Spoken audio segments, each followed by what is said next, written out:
हिंद, आप सभी का स्वागत है आपके अपने YouTube channel Rahul talent institute में। दोस्तों, आज की इस वीडियो में हम लोग जानेंगे कि भारत की सबसे विशालतम सभ्यता, भारत की ही नहीं बल्कि विश्व की सबसे विशालतम सभ्यता सिंधु घाटी सभ्यता के बारे में जानेंगे। और वो भी उन सारे चीजों को कैसे हम बेसिक स्ट्रक्चर में ढालकर इस तरह से पढ़ेंगे जो कि पूर्ण रूप से हमें याद हो जाए, यानी कि एक टॉपिक के माध्यम से उसे जो है पूर्ण रूप से कवर करेंगे। तो चलिए बिना देरी के इस वीडियो को स्टार्ट करते हैं। हाँ तो दोस्तों, आज हम लोग बात करेंगे सिंधु घाटी सभ्यता के बारे में, जो कि विश्व में जो है सबसे बड़ी सभ्यताओं में गिने जाने वाली सभ्यता सिंधु घाटी सभ्यता के बारे में आज हम बात करेंगे। तो चलिए जो है इसे हम बेसिक स्ट्रक्चर में ढालकर कैसे पढ़ेंगे वो पहले देख लेते हैं। तो सबसे पहले इसमें जो पढ़ेंगे वो पढ़ेंगे हम खोज के संबंध में।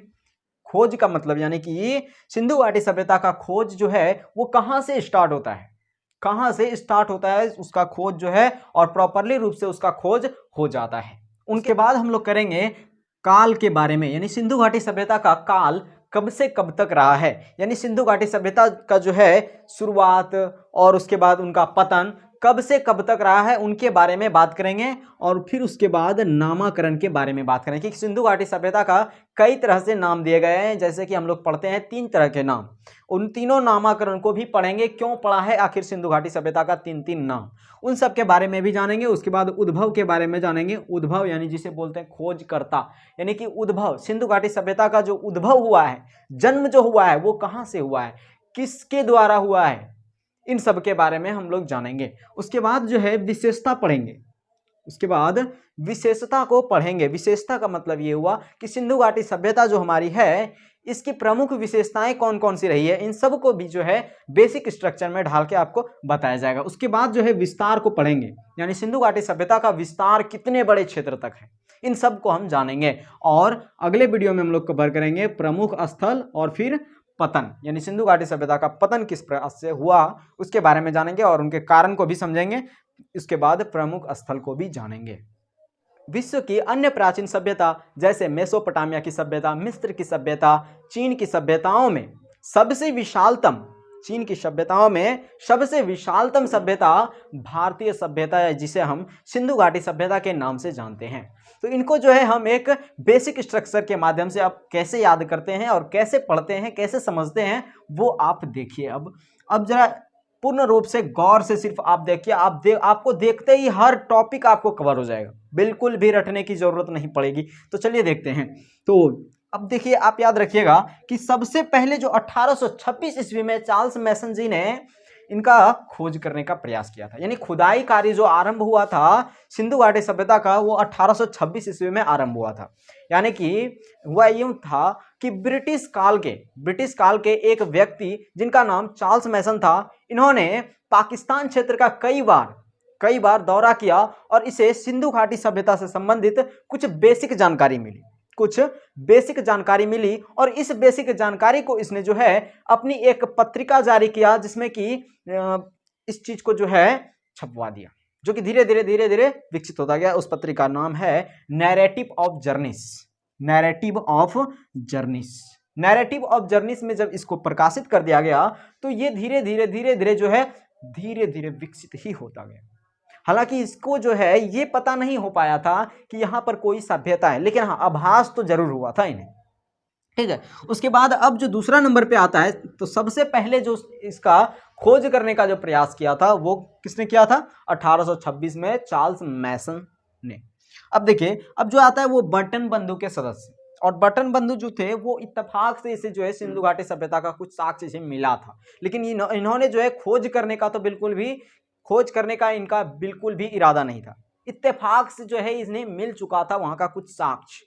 अब वो कैसे मिला था वो भी बात करेंगे। तो बर्टन बंधु जो हैं ये रेलवे कर्मचारी के हेड थे, ऐसे बोल सकते हैं कि रेलवे पटरी के बिछाने का जो है नेतृत्व करता, ठीक है। तो उसमें जो है 2 भाई थे, जेम्स बर्टन और एक विलियम बर्टन।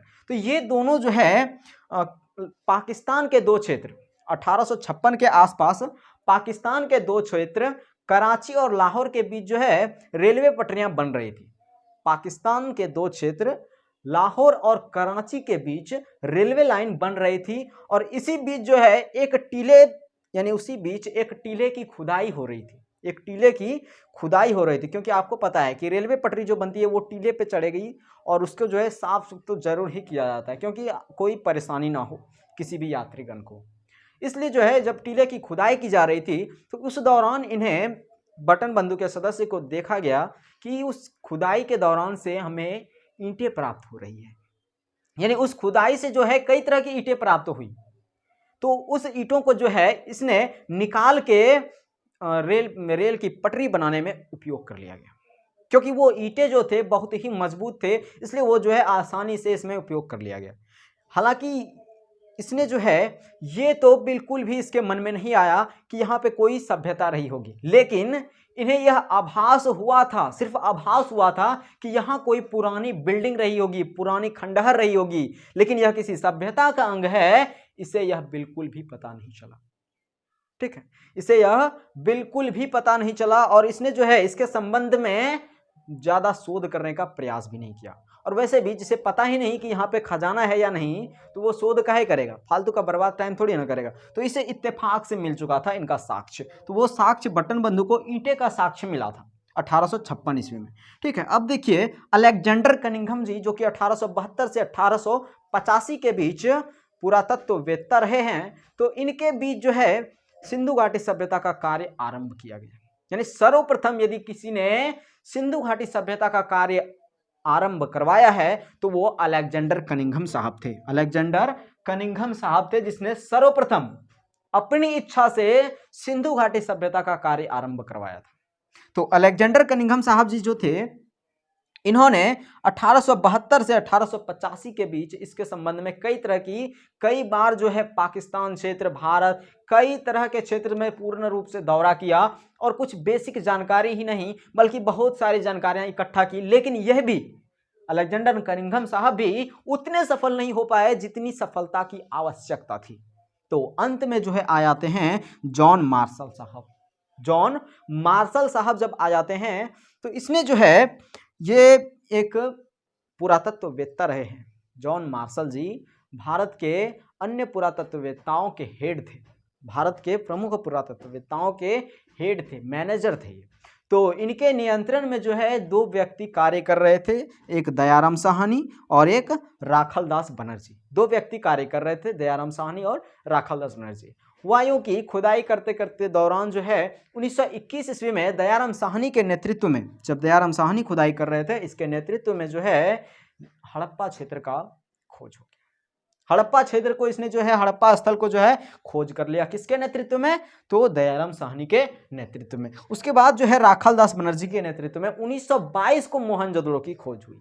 1922 को मोहनजोदड़ो की खोज हुई। तो सबसे पहले किसकी खोज हुई थी? तो हड़प्पा की सबसे पहले खोज हुई थी। ये आप याद रखिएगा, हड़प्पा की सबसे पहले खोज हुई थी। ठीक है, चलिए ये जो है खोज का संबंध तो आप समझ गए हो। तो अब जो है काल के बारे में चलते हैं कि सिंधु घाटी सभ्यता का काल कब से कब तक रहा है। इसमें जो है सिंधु घाटी सभ्यता के काल में बहुत से इतिहासकार सहमत नहीं दिखाई देते हैं। कई तरह के बुक जो है कुछ और ही लिखते हैं। कोई बुक लिखते हैं 2500 से 1700 बीसी, तो कोई बुक लिखते हैं 2400 से 1700 बीसी, तो कोई बुक लिखते हैं 3250 से 2750। यानी कई तरह से कोई बुक जो है, अन्य सभी बुकों में कई तरह की इनकी काल की तिथि मिलती है, जिसमें कि बहुत सारे इतिहासकार ने अपने मत दिए हैं सिंधु घाटी सभ्यता के काल के बारे में। तो उनमें जो है सबसे पहला मत जो है वो मार्शल जी ने दिया है, जिसने कहा है कि नहीं 3250 से 2750 बीसी तक सिंधु घाटी सभ्यता का काल रहा है। लेकिन डीपी अग्रवाल साहब जी ने जो है प्रूफ के साथ, और वो भी कार्बन चौगदा विधि की पद्धति के अनुसार से इसने जो है प्रूफ करने का प्रयास किया है कि सिंधु घाटी सभ्यता का काल कितना देर तक, यानी कितना दिन तक, कितने समय तक रहा है। अब देखिए कार्बन चौगदा पद्धति है क्या, कौन सी पद्धति है कार्बन चौगदा विधि? तो सबसे पहले आप कार्बन चौगदा विधि को जान लीजिए। तो कार्बन चौगदा विधि एक ऐसी पद्धति है जिसके माध्यम से किसी भी जीवाश्म की आयु ज्ञात की जा सकती है, और इसी की जो है उपयोग करके डीपी अग्रवाल, इतिहासकार डीपी अग्रवाल साहब ने इसका जो है काल दिया, और काल दिया 2300 से 1750 बीसी तक इनका काल दिया है। लेकिन बहुत सारे इतिहासकार, जिसमें कि कई तरह से इतिहासकार जो है सहमत दिखाई देते हैं, लेकिन उसके बाद जो है पूर्ण रूप से इसका कॉम्प्रोमाइज करने के बाद कंप्लीटली रूप से एकदम जो है इसका नाम दे दिया 2500 से 1700 BC। 2500 से 1700 BC जो है सिंधु घाटी सभ्यता का काल दे दिया, और वो जिसमें कि बहुत सारे इतिहासकार, कुछ विदेशी इतिहासकार, फिर उसके बाद भारतीय इतिहासकार, यानी बहुत सारे इतिहासकार जो है इसमें सहमत दिखाई देते हैं। इसलिए आप कंपल्सरी रूप से, पूर्ण रूप से आप इसे याद कर लीजिएगा 2500 से 1700 BC, जो कि हर जगह हमें अधिकतर जो है यही मिलता है हमें। ठीक, अब देखिए, अब नामाकरण में चलते हैं। अब नामाकरण होता क्या चीज है? नामाकरण अभी आपको समझाया कि सिंधु घाटी सभ्यता का नाम किस तरह से दिया गया है, और आपको ये बता दूं कि प्राचीन काल से ही एक इतिहास में एक संस्कृति रही है कि जितनी भी सभ्यताओं का खोज हुआ है, और वो जिस नदी के किनारे पाई गई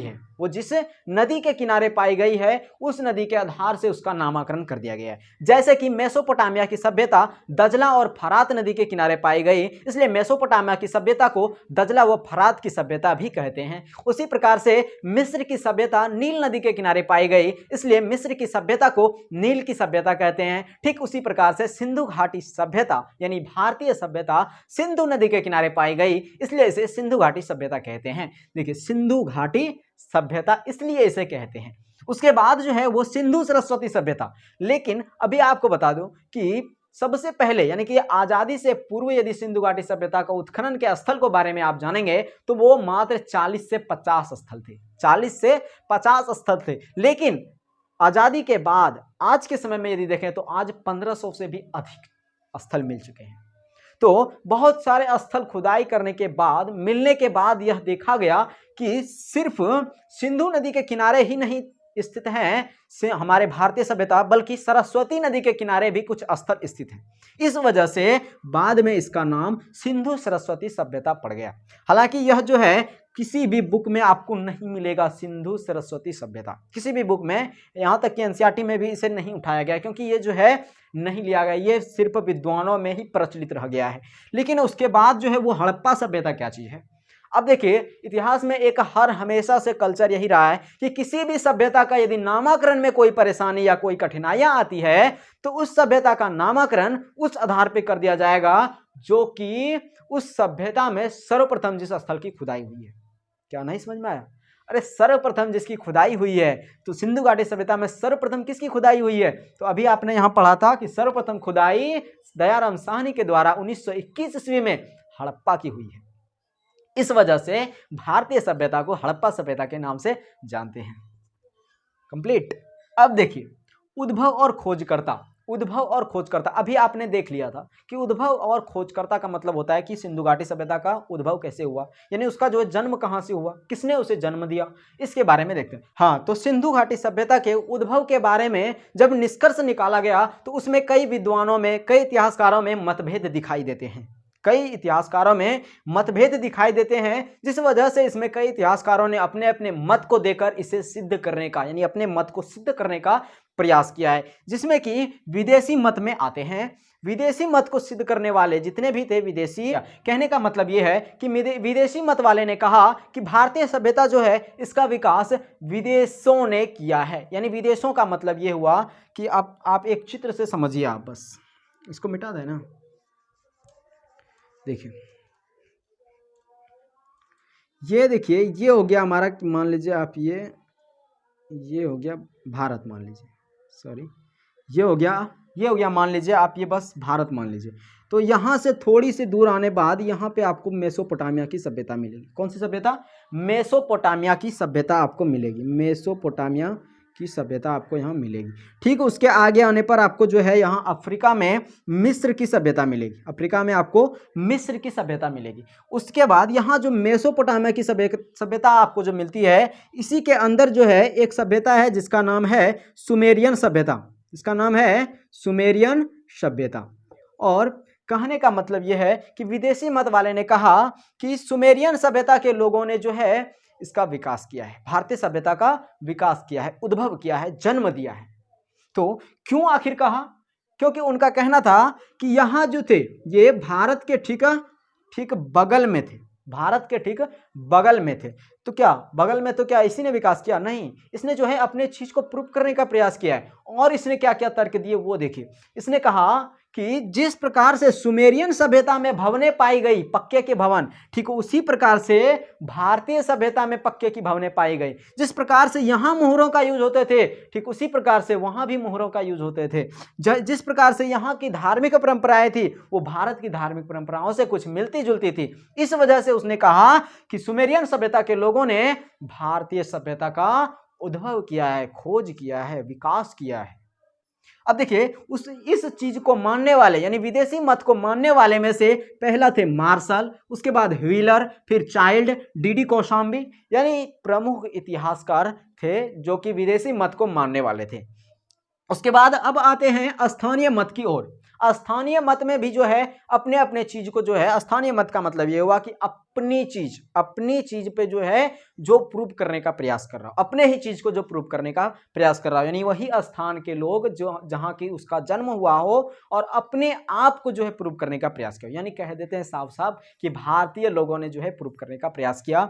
और इनका कहना था कि नहीं, जो विदेशी मत वाले ने कह रहा है वो गलत है, वो गलत है। इनका कहना था कि वो जो कह रहे हैं कि यहां जिस प्रकार से पक्के की भवनें पाई गई, ठीक उसी प्रकार से यहां पक्के की भवनें पाई गई। लेकिन ये कह रहे हैं, स्थानीय मत वाले कह रहे हैं कि जिस प्रकार से भारत की सभ्यता में ईंटों की आकारें थी वो इससे बिल्कुल भी अलग है। ईंटे की आकार इन दोनों से बिल्कुल अलग है। उसके बाद कहना है कि मुहरे भले ही एक ही तरह से यूज होते हैं, लेकिन मुहरों की क्वालिटी जो थी, उनका नजरिया जो था वो बिल्कुल अलग था।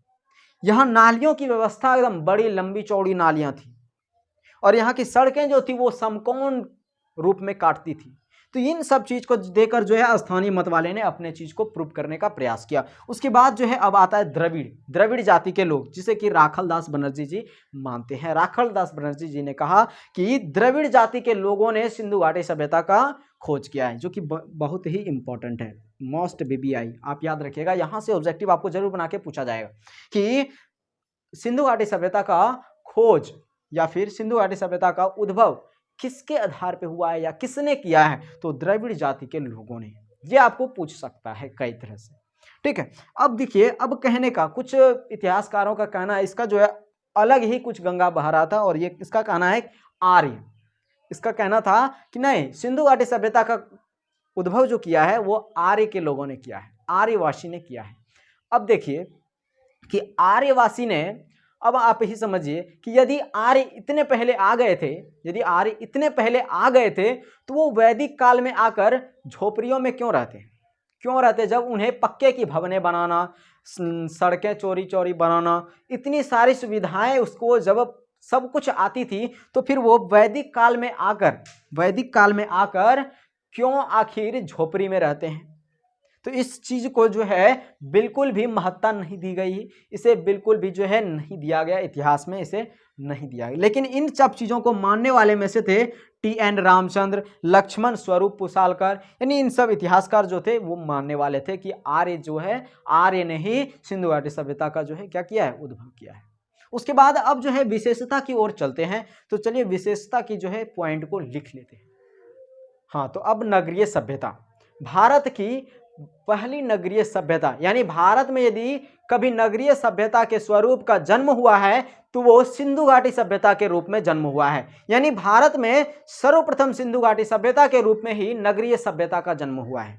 और वैसे भी नगरीय सभ्यता यानी नगर की प्रमुख विशेषताएं होती ही क्या है, यही कि वहां पक्के के भवन होने चाहिए, सड़कें चौड़ी होनी चाहिए, नालियों की व्यवस्था होनी चाहिए, उसके बाद वहाँ व्यापार होनी चाहिए, बड़े बड़े बाजार होनी चाहिए, यानी इतनी सारी व्यवस्थाएं जो है हो तो वो शहर कहलाती है, वो नगर कहलाती है। और ऐसे ही व्यवस्थाएं हमारे भारतीय सभ्यता सिंधु घाटी सभ्यता में थी।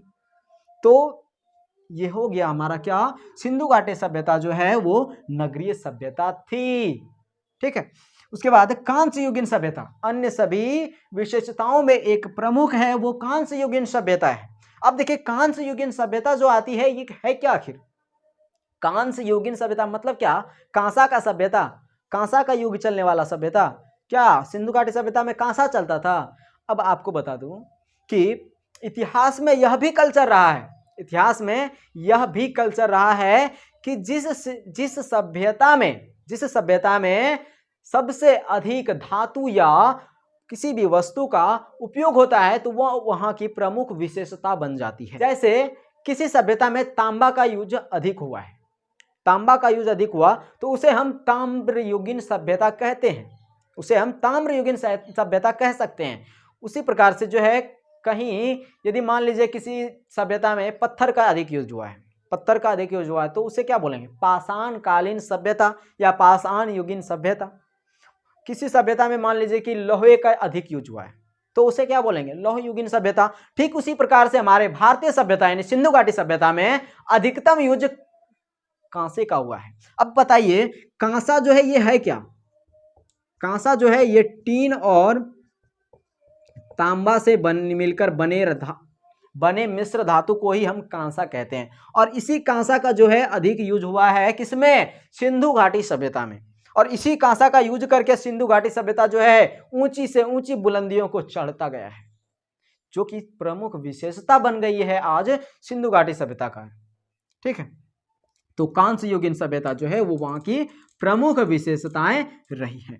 उसके बाद आद्य ऐतिहासिक। अब आद्य ऐतिहासिक को समझने से पहले आप ये समझिए कि इतिहास में जो है 3 प्रकार के वर्ड यूज होते हैं। इतिहास में 3 प्रकार के वर्ड यूज होते हैं। पहला तो एक प्राग ऐतिहासिक, दूसरा आद्य ऐतिहासिक और तीसरा इतिहास।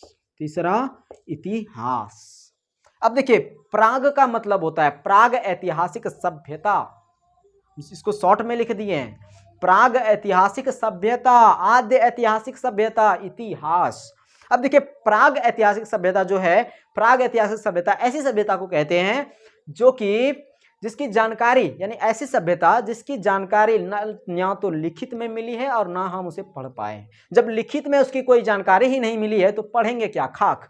उसी प्रकार से आद्य ऐतिहासिक सभ्यता उसे कहेंगे जिसकी जानकारी हमें लिखित तो मिली है लेकिन हम पढ़ नहीं पाए। जैसे कि हमारे सामने अभी उपलब्ध है सिंधु घाटी सभ्यता, इसकी जानकारी हमें मिली तो है लेकिन हम लोग का अखवा का है, अंधा है, पढ़ ही नहीं पा रहे हैं। आंख अंधा नहीं है भैया, लेकिन उसको समझ ही नहीं पा रहे हैं। क्या करेंगे, उसके ज़माने का एक अभी बच्चा मतलब कुछ भी यदि रह जाता तो शायद आज जो है कुछ पढ़ भी सकते, खजाना वजाना का जो है ठिकाना लगा सकते थे। अब देखिए ये इस तरह से, अब इसको कौन समझेगा क्या कह रहा है ये, ऐसे ऐसे तो मतलब ऐसा ऐसा अक्षर उसमें है ना कि उसको पढ़ेंगे क्या, वो तो लगता है कि खिलौना कुछ कुछ से कुछ बना दिए। इस तरह की लिपि इसमें लिखी गई थी हमारे सिंधु घाटी सभ्यता में। जो लिखी तो है, लिपि तो है इसमें, लेकिन इसे पढ़ ही नहीं पा रहे हैं। लेकिन इसलिए नहीं पढ़ पा रहे हैं, इसलिए ये आद्य ऐतिहासिक, आद्य यानी कि आधा ऐतिहासिक सभ्यता है। जब इसे पढ़ लेंगे तो ये पूर्ण रूप से इतिहास बन जाएगा। तो आप ये 3 चीज को समझ गए तो अब उम्मीद करता हूं कि ये आप समझ गए होंगे। आद्य ऐतिहासिक सभ्यता ये यहाँ की प्रमुख विशेषता रही है सिंधु घाटी सभ्यता की, क्योंकि यहाँ लिपि तो मिली है, लिखा हुआ चीज तो मिला है लेकिन उसे पढ़ नहीं पाए। और प्राग ऐतिहासिक में क्या हुआ है कि यहाँ ना तो लिखा हुआ चीज है और ना ही इसे पढ़ सकते हैं हम। जैसे पाषाण कालीन, उसमें लिखा हुआ भी नहीं है और ना ही तो उसे हम पढ़ सकते हैं। ठीक है, अब देखिए जो है शांति प्रिय सभ्यता।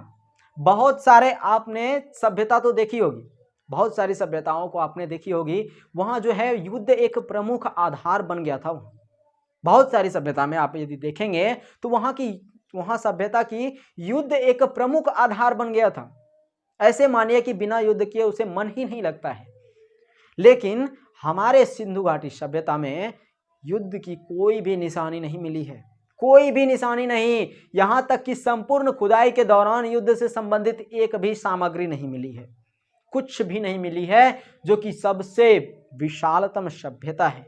फिर भी यहां कोई भी नहीं मिली है सामग्री जो कि अपने आप में एक विशालतम कायम करती है, एक शांति प्रिय और सुसंचालित व्यवस्था कायम करती है, अपने आप में एक सुदृढ़ व्यवस्था कायम करती है हमारी सभ्यता सिंधु घाटी सभ्यता। इतनी बड़ी सभ्यता होने के बावजूद भी ये लोग शांति प्रिय रूप से रहते थे, भाईचारे के रूप में रहते थे। लेकिन आज हम लोग दो बेटो घर में हुए हैं, मार दे, मतलब कई तरह से झगड़ा झंझट हो जाता है, क्या करें। लेकिन इतनी बड़ी सभ्यताओं में इतनी बड़ी विशेषता है कि इतनी बड़ी सभ्यताओं में कहीं भी युद्ध का कोई साक्ष्य नहीं मिल रहा है। सोचिए, सोच के देखिए जरा आप। ठीक है, शांति प्रिय सभ्यता होना भी ये अपने आप में एक मिसाल कायम करता है। उसके बाद अब जो है व्यापार प्रधान, बहुत सारी सिंधु घाटी सभ्यता जैसी आपने बहुत सारी सभ्यता को पढ़ी ही होंगी। बहुत सारी सभ्यता को आपने जानी होंगी। और उन सभी सभ्यताओं का जो है एक प्रमुख आधार था वो कृषि, कि कृषि के बिना वो सभ्यता नहीं टिक रही है। लेकिन इसी प्रकार से हमारे भारतीय सभ्यता जो है ये कृषि ना करके, कृषि के बिना तो रहेगा नहीं, लेकिन कृषि से ज्यादा ध्यान ये व्यापार की ओर देते हैं। और व्यापार का ये केंद्र प्रमुख बन गई थी सिंधु घाटी सभ्यता। हालांकि व्यापार का प्रमुख केंद्र होने का ये भी गुण है कि नगरीय सभ्यता का विकास हो, यानी नगर जब तक नहीं रहेगा मुश्किल है किसी गांव घर में जो है व्यापार हो सके। क्या हो सकता है? नहीं हो सकता है। नगरीय सभ्यता की वजह से जो है ये व्यापार के क्षेत्र में भी बहुत ही प्रधानता हासिल कर चुकी है।